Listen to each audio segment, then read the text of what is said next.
Olá, eu tô gravando esse vídeo porque muita gente me pergunta a respeito da minha rotina de estudos com coreano, né? E eu achei que essa era a forma mais prática de ajudar o pessoal. Então, aqui em Pernambuco, no interior de Pernambuco, é muito complicado, muito difícil de encontrar um professor de coreano presencial, né? Então, desde o início que eu comecei a estudar, foi por conta própria. De início, eu comecei a estudar coreano, foi mais por uma questão de hobby mesmo, de curiosidade, porque eu escutava as músicas, né? E aí acabei indo atrás para entender um pouco melhor. Eu não tinha intenções de, oh meu Deus, virar fluente, eu só queria o básico, né? Saber pelo menos ler os títulos das músicas. Então, a primeira coisa que eu fiz foi aprender o alfabeto. Eu fiz isso no final, né, em dezembro de 2017. Então, já tem mais de 2 anos que eu tô estudando coreano, quase, né? 2 anos e meio, mais ou menos. E o que acontece? Para aprender o alfabeto, o que eu fiz foi procurar vídeos no YouTube. E eu encontrei os vídeos da Aileen, do Aprendendo Coreano. E eu achei muito bons, muito úteis. Eu consegui aprender muito bem a partir deles. E eu lembro que eu anotei bastante coisa nesse. Eu anotei e eu tinha aqui. Esse é o papel que eu realmente escrevi na época. E ficava no meu caderno da faculdade. E aí, sempre que, tipo, eu tava no intervalo, eu tava fazendo nada, eu ficava tomando nota, ficava praticando, tentando ficar escrevendo o nome dos cantores que eu gostava em coreano e tudo mais. Enfim, fiquei praticando. Outra coisa que eu fiz naquela época foi baixar alguns aplicativos. Eu baixei todos os aplicativos que eu encontrei. Sites, eu procurei muitos sites. Baixei a apostila, baixei livro, podcast. Sério, eu procurei de tudo. Um dos aplicativos que eu usei logo no início foi um chamado Mondly. Ele é bem restrito, assim, pra quem não paga, né? Já de graça tem a primeira aula, que seria mais cumprimentos básicos. Enfim, né? Eu sou fulano e eu não estava disposta a pagar pra ter a parte premium do aplicativo, mas ele tinha uma aula por dia, de graça, eu podia fazer uma aula por dia. E aí eu fiquei fazendo algumas vezes. Assim, se eu não tivesse feito, também não tinha feito muita diferença na minha vida, mas a partir dele eu aprendi os pronomes pessoais, né? Eu, tu, ele, ela, nós, vós, eles, elas. E também a organizar a formação de palavras. Onde fica o verbo, onde fica a pessoa, onde fica o complemento, sabe? Então foi bom nesse sentido. Outros sites, 2 sites principais que eu usei nessa época foi o Memrise e o do Instituto Hei Sejong. O do Instituto Hei Sejong, ele tinha aulas, um curso de coreano real, assim, né, de graça. E eu comecei, deu pra fazer o módulo 1, né, o capítulo 1, meio complicado, era em inglês, né, mas aí o 2 puxou, mas até deu. Quando eu fui fazer o 3, eu fiquei com dor de cabeça e eu não consegui terminar. Era muito difícil, assim, muito já avançado pro nível que eu tava acabando de começar. Eu sabia ler só. Então acabou que eu deixei de lado esse site e fui pro Memrise. O Memrise, ele é mais voltado para vocabulário, né? O do celular, o aplicativo do celular, ele é muito restrito, não vale a pena. Mas o do computador, né, pra você usar pelo navegador, perfeito. Recomendo pra todo mundo. Porque assim, no início, eu achei que não tava fazendo muita diferença. Eu não tava crescendo muito com ele, sabe? Eu esquecia muito. Na hora de fazer lá, eu acabava... quando eu ia revisar, eu não lembrava mais o que eu tinha aprendido nos dias anteriores. Eu fiquei, oh meu Deus, não tá dando certo. Mas, o que acontece? Um ano, eu fiquei nisso, no Memrise e só, basicamente. E aplicativos aqui e ali. Um ano depois, eu assinei um curso pago, né? O Coreano Online. E muito bom, muito bom. E o que eu senti foi que, quando eu comecei o Coreano Online, eu não fiquei travada no início, porque o primeiro módulo era sobre o alfabeto, porque eu já sabia o alfabeto, né? Então eu já parti para as próximas partes. Isso foi muito bom, porque eu vi a gente nos comentários bem frustrado. Porque, assim, querendo ou não, você tem que ter uma exposição boa no alfabeto para você realmente fixar bem essas letras. E aí, muita gente ficava frustrada porque tinha gastado dinheiro com isso e sentia que não tava evoluindo, sabe?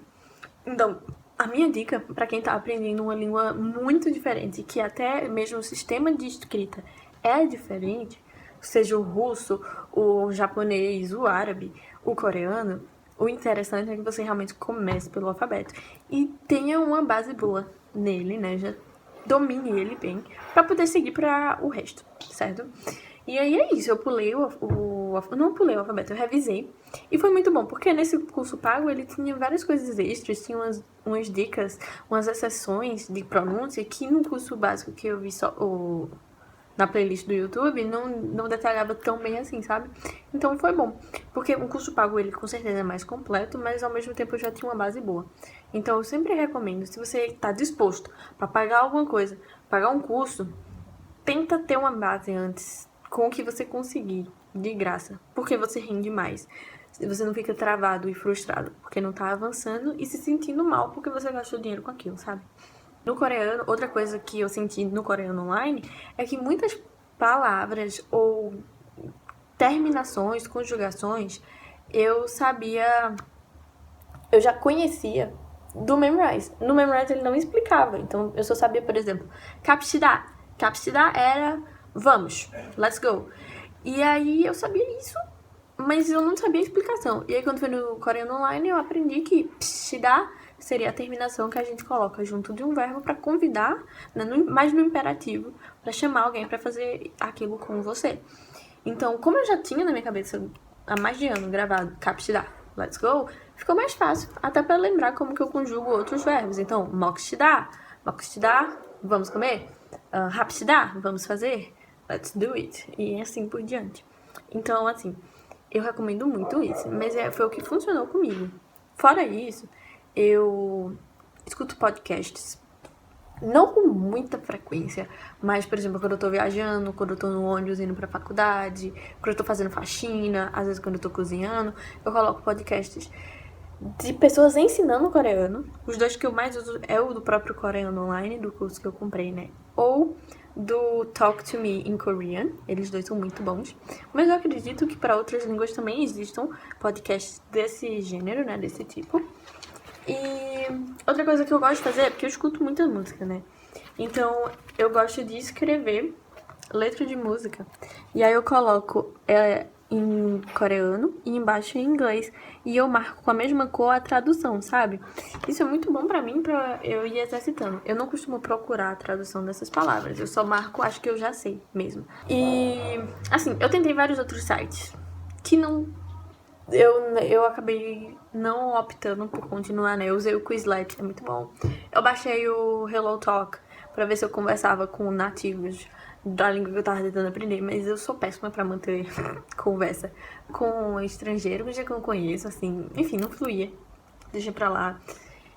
O Duolingo eu joguei um pouco, aprendi algumas coisas, mas ainda assim não é minha prioridade, eu deixei pra lá.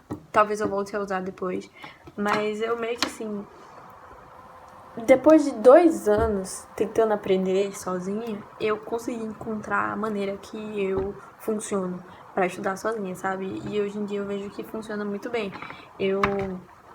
No coreano online, eu tenho a questão da gramática e eu anoto tudo no meu caderno direitinho. Aqui eu só anoto, tá? Eu não faço exercício. Os exercícios, eu imprimi a apostila, então eu faço todos os exercícios aqui, né? Mas existem outras apostilas de graça. Essa é a paga do curso pago, mas existem apostilas de graça que eu encontrei na internet. Às vezes eu faço também, quando eu quero variar de onde eu tô estudando. E a questão das músicas que eu já mostrei na minha agenda. Isso me ajuda muito pra gravar vocabulário. Principalmente porque, assim, são músicas... Eu pego músicas que eu gosto, que eu já escuto. Então, quando eu identifico aquele vocabulário nessas músicas, quando eu tô escutando em outros contextos, eu reconheço, aquela palavra e essa palavra. E aí meio que vai gravando e vai ficando mais... A exposição que eu tenho ao vocabulário é maior. Eu também tento assistir programas que sejam na língua, né? Eu ainda não é sem legenda, e nem com legenda em coreano, é em legenda em inglês mesmo, ou português. Mas pelo menos eu tô ouvindo, sabe? O meu cérebro tá acostumando com a sonoridade das coisas, e eu sei que isso ajuda bastante.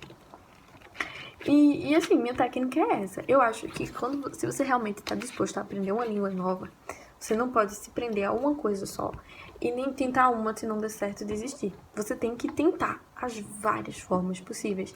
Os vários sites, os vários livros, várias apostilas, vários canais do YouTube e aplicativos, até você ver o que é que funciona e realmente praticar e se manter focado, sabe? E principalmente você ter em mente qual é o objetivo, por que você está estudando aquilo. Porque não é fácil, e principalmente uma língua do zero, do começo, você passa muito tempo aqui para depois começar a subir e depois volta, sabe? Então você fica frustrado porque tá estagnado, quando você não tá, você tem a sensação. Então é importante que você tenha um objetivo e que você mantenha em mente isso, de por que você tá aprendendo. No meu caso, eu tô muito focada porque eu quero estudar lá. E por isso que eu comprei curso e tudo mais, tô mais na pressa. Se você não tá com tanta pressa assim, não tá com condições de comprar um curso e tal, eu acho válido. Existe muito material na internet que você tem como ter uma base boa e aprender bem, sem gastar nada, sabe? E aí você vai desenrolando. E mais na frente, se você achar que vale a pena, você faz um investimento maior. E eu acho que é isso. Eu vou colocar na descrição todos os sites, aplicativos e apostilas que eu já usei, para que vocês também possam se basear nele ou procurar da língua que vocês quiserem nesses mesmos canais. Alguns eu não usei, mas eu encontrei e pode ser que funcione para você também. Então vou botar tudo que eu achar. I like me better when I'm with you.